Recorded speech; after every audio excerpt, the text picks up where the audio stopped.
upon a time, a daughter complained to her father that her life was miserable and that she didn't know how she was going to make it. She was tired of fighting and struggling all the time. It seemed just as one problem was solved, another one soon followed. Her father, a chef, took her to the kitchen.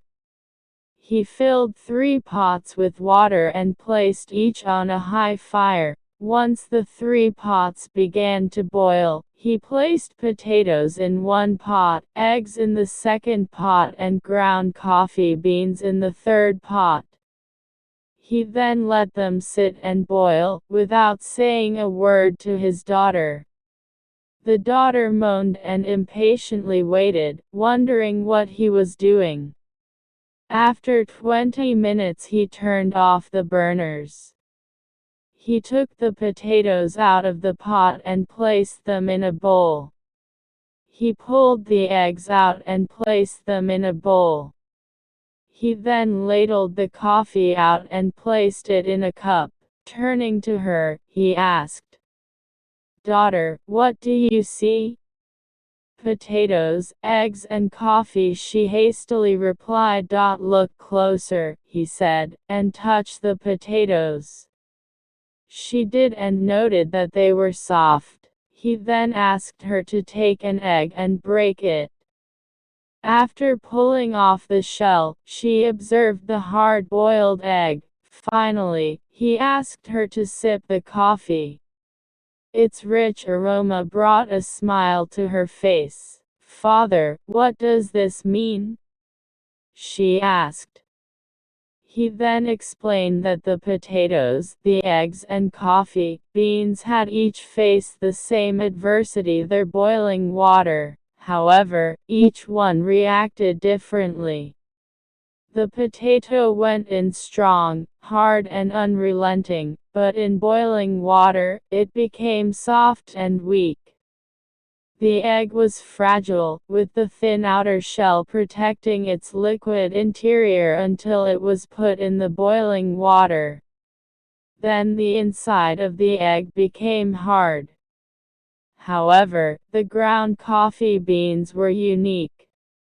After they were exposed to the boiling water, they changed the water and created something new. "Which one are you?" he asked his daughter. "When adversity knocks on your door, how do you respond? Are you a potato, an egg, or a coffee bean?"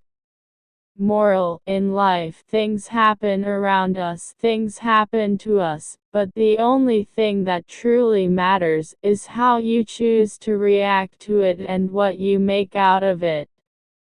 Life is all about leaning, adopting and converting all the struggles that we experience into something positive. Little Billy Goat, Middle-Sized Billy Goat and Great Big Billy Goat, who lived in a field in a green valley. They loved to eat sweet grass, but sadly their field was now brown and barren because they were greedy goats, and they had eaten every last blade of grass. But they were still hungry. In the distance, they could see a field that was full of lush, sweet scrummy grass, but alas, there was only one way to get to it, over a rickety bridge over a stream. But under the bridge lived a terrifically terrifying terrible troll called Trevor. He was always hungry too.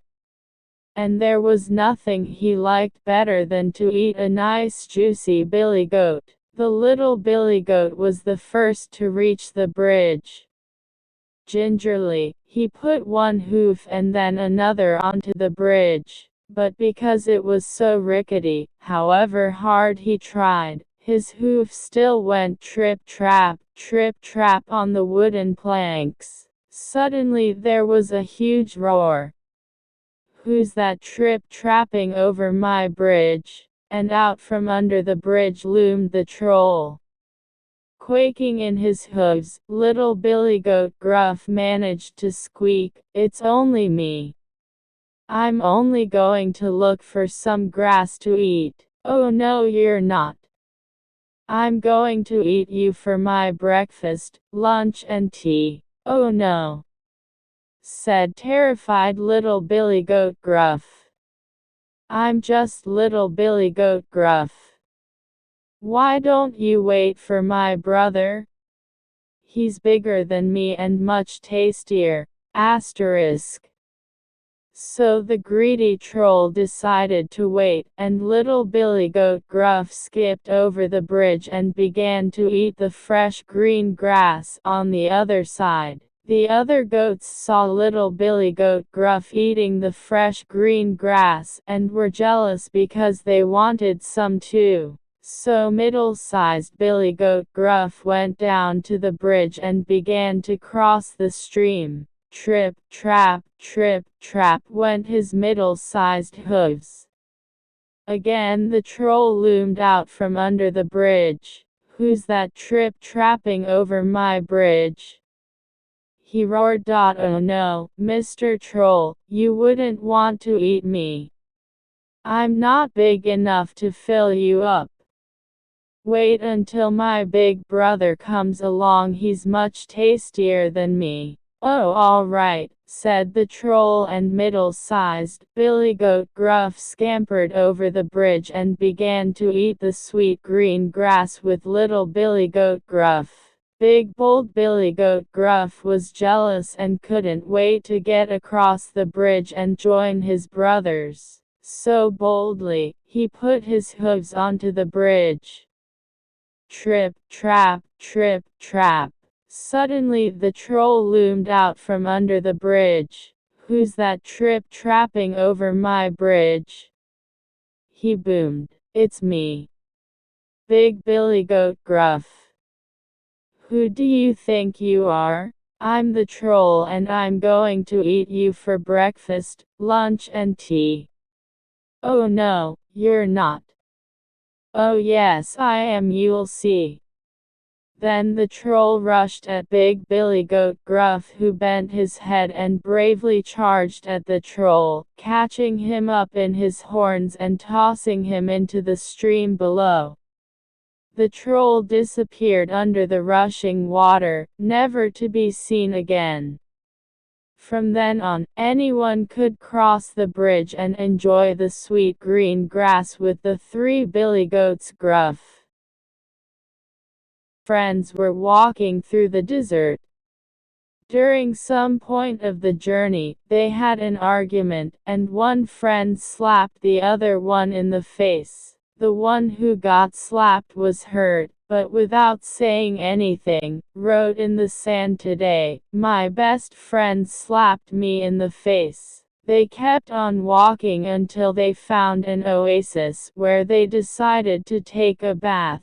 The one who had been slapped got stuck in the mire and started drowning, but the friend saved him. After he recovered from the near drowning, he wrote on a stone, "Today, my best friend saved my life." The friend who had slapped and saved his best friend asked him, "After I hurt you, you wrote in the sand, and now, you write on a stone, why?"